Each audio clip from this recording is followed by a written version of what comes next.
Subscribe করুন multi technology চ্যানেলটি এবং বেল আইকন চাপ দিয়ে পাশেই থাকুন। আসসালামু আলাইকুম। এটি সিম্ফনির নতুন স্মার্টফোন i99 আর আপনারা দেখছেন মাল্টি টেকনোলজি, সাথে আছি আমি জাকির হোসেন। তো এই i99-এর যে কনফিগারেশন দেওয়া হয়েছে এটির প্রাইস করা হয়েছে মাত্র ৬,৯৯০ টাকা। এবং এই ফোনটি এই প্রাইসের মধ্যে কেমন হবে i99 সম্পর্কে বিস্তারিত জানার জন্য ভিডিওটি সম্পূর্ণ দেখুন। আর আপনি যদি আমার চ্যানেলের নতুন দর্শক হয়ে থাকেন অবশ্যই সাবস্ক্রাইব করুন। তো চলুন আজকের ভিডিও শুরু করা যাক।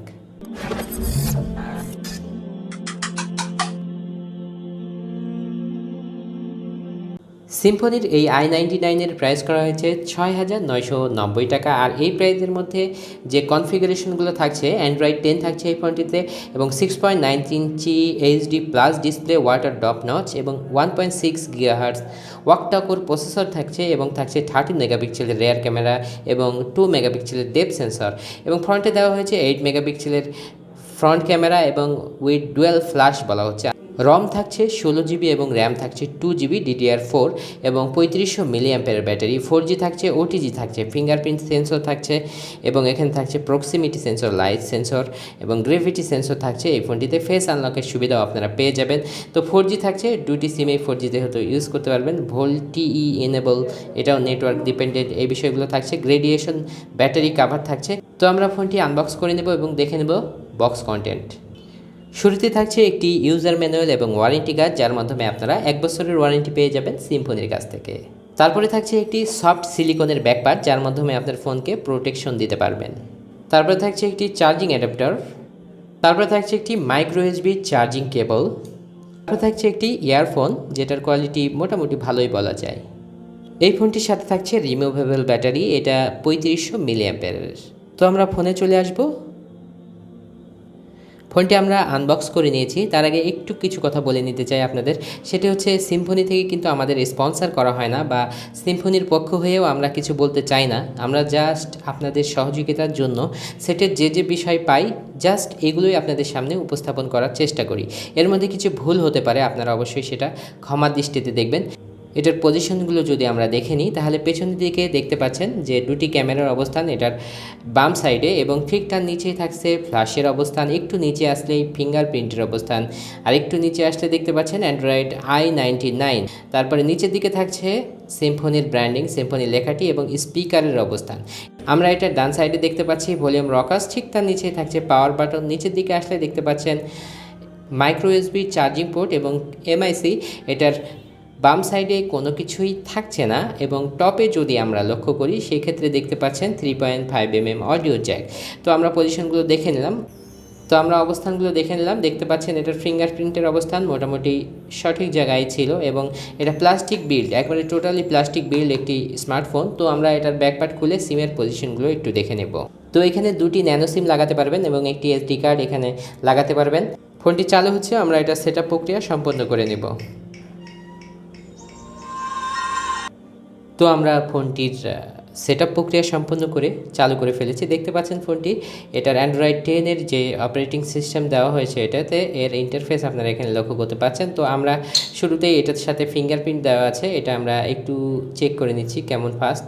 তো দেখতে পাচ্ছেন ফিঙ্গারপ্রিন্ট দিলাম, একটু অ্যানিমেশনের দিক থেকে স্লো হলেও মোটামুটি আমি চেক করেছি ভালোই কাজ করছিল। তো ইউ শেপের নচ দেওয়া হয়েছে, আপনারা দেখতে পাচ্ছেন যে এটার ইউ শেপের নচটি দেখতে বেশ ভালোই ছিল এবং বেজেল এবং চিহ্নের পরিমাণ আছে নিচের দিকে দেখতে পাচ্ছেন একটু বেশি হলেও সাইডে একেবারেই কম ছিল। তো এই ফোনের কনফিগারেশনগুলো আমি পূর্বেই আপনাদের সাথে শেয়ার করে নিয়েছি। তো দেখতে পাচ্ছেন এটাতে অ্যান্ড্রয়েড 10 যেহেতু দেওয়া হয়েছে কিছুটা আপডেট। আমরা Z12-এর কথা বলেছিলাম, এটা অ্যান্ড্রয়েড 9 অপারেটিং সিস্টেম দেওয়া ছিল, তো এটা 10 দেওয়া হয়েছে, এটা একটা ভালো বিষয়। তো এখানে যদি আমরা অ্যাবাউট ফোনের মধ্যে আসি তো কিছু বিষয় কিন্তু এখানে দেখাচ্ছে। এখানে কিন্তু বিল্ড ইন দেওয়া আছে অ্যান্ড্রয়েড 10 ডিভাইস i99। এখানে সিপিইউ দেওয়া হয়েছে Octa-Core Cortex A55 এবং 1.6 GHz। জিপিইউ দেওয়া হয়েছে IMG GE8322 এবং র্যাম 2GB বিষয়টি উল্লেখ করা আছে। ইন্টারনাল স্টোরেজটি উল্লেখ করা আছে 16GB মধ্যে আপনারা 9.78 জিবি অ্যাভেলেবেল পাবেন এবং আইএমইআই ইনফরমেশন দেওয়া আছে। এই তো আমরা এটা ডিসপ্লে সেটিংয়ের মধ্যে আসলে দেখতে পাচ্ছেন আই কমফোর্টের অপশনটি আছে। এটা কিন্তু অনেক ভালো একটি বিষয়, যারা দীর্ঘক্ষণ মোবাইলের ইউজ করেন ইউজার, তাদের জন্য কিন্তু ভালো অপশন এবং রাতেও এটা চোখের জন্য কি সহায়ক হয় আই কমফোর্টের বিষয়টি। এবং এটা কেমন হবে এটা লেভেলও দেওয়া আছে, অ্যাপটিটিভ ব্রাইটনেস, অটো ব্রাইটনেসের অপশন এবং ডার্ক থিমসের অপশনটিও কিন্তু এখানে দেওয়া আছে। তো আমরা একটু যদি উপর থেকে নেগেভিশন বারটি নামিয়ে নিই, দেখতে পাচ্ছেন এখানে অপশনগুলো কিন্তু দেওয়া আছে। স্ক্রিনশটের বিষয়টি এখানে দেওয়া আছে, লং স্ক্রিনশট এখানে দেওয়া আছে এবং এখানে থাকছে আরও ব্যাটারি সেভারের অপশন এবং এখানে দেখতে পাচ্ছেন স্ক্রিন ক্যাপচার, এখানে ডার্ক থিমস, এগুলো উপরেই কিন্তু উপর থেকে আপনারা কিন্তু কন্ট্রোল করতে পারছেন। তো আমরা ক্যামেরাটি যদি একটু বের করে নিই তাহলে এখানে কী কী অপশন থাকছে একটু দেখে নেব। তো দেখতে পাচ্ছেন এখানে ফেস বিউটি আছে। মোরের মধ্যে আসলে আরও কিছু অপশন আপনারা দেখতে পাচ্ছেন। এই প্রাইজের মধ্যে স্লো মোশন ক্যামেরা পাচ্ছেন আপনারা এবং এখানে দেখতে পাচ্ছেন টাইম ল্যাপসের অপশন আছে এবং এখানে আরও কিছু ক্যামেরা ফিচার দেওয়া হয়েছে। ভালো একটি ক্যামেরা আপনারা পেয়ে যাবেন এই দামের মধ্যে, মাত্র 7,000 টাকার মধ্যে। এর থেকে ভালো কি হতে পারে। বন্ধুরা দেখতে পাচ্ছেন ভিডিও ভিউইং অ্যাঙ্গেল এবং যেহেতু এখানে নস হাইড করা যাবে এবং প্লেয়ার দেওয়া চালালে ফুল স্ক্রিন ভিডিও দেখতে পারবেন। তবে এইটার যে স্ক্রিন রেজুলেশন খুব ভালোই দেখা যাচ্ছিল, কোনো সাইড থেকে নেগেটিভ ইস্যু নেই এই ফোনটির, এটা একটি ভালো দিক।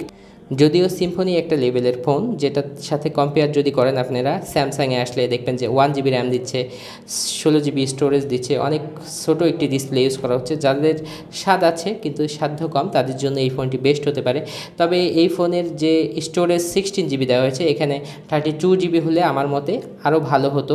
এই প্রাইস অনুযায়ী আরও বেস্ট একটি অপশন হতে পারতো এই ফোনটি। আর বাদ বাকি মোটামুটি ব্যাটারি অ্যাম্পিয়ারটি 3500 জায়গায় 4000 দিলে আমার কাছে মনে হচ্ছিল যে আরও বেটার হতো, তাহলে কিন্তু অনেক ভালোই হতো আর কি। তো বন্ধুরা আপনাদের কাছে এই ফোনটি কেমন লাগলো, কোন কোন দিক দিয়ে এই ফোনটি খারাপ লেগেছে, আবার ভালো লাগার দিকগুলো তুলে ধরতে পারেন আপনারা কমেন্টের মাধ্যমে, তাতে করে অন্যদের সেট কিনতে সুবিধা হবে কিন্তু। তো বন্ধুরা আজকের ভিডিও এখানে শেষ করব, নেক্সট কোনো ভিডিওতে দেখা হবে ইনশাআল্লাহ। আসসালামু আলাইকুম ওয়া রাহমাতুল্লাহ।